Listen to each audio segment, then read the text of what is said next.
tapestry of life, there are threads of joy and sorrow, triumph and trial. For some, the path is smooth, while for others, it is laden with obstacles. Yet one truth remains: the righteous are not exempt from suffering.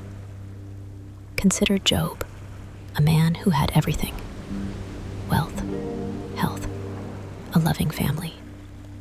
He was upright, blameless, and revered by all. But in a single day, everything was taken from him. His world crumbled. Yet Job did not curse God.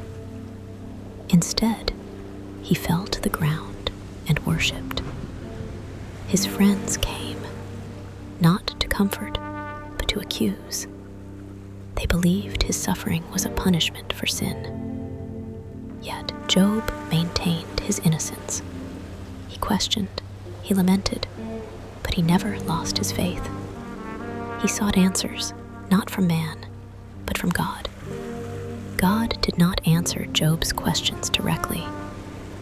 Instead, he revealed his sovereignty, his power, his wisdom. In the presence of God's majesty, Job realized his place. He repented, not for sin, but for his limited understanding. God restored Job's fortunes, blessing him twice as much as before. Though his trials were severe, Job's faith was rewarded. Job's story is not just ancient history. It speaks to us today. In our struggles, in our pain, we are not alone.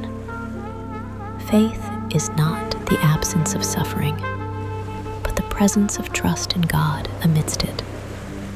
Like Job, we may not understand our trials, but we can trust in God's purpose. For in the ashes, we find the seeds of restoration. Through the ashes, we rise. Follow at Gospel Metrics for more Christian-based motivation.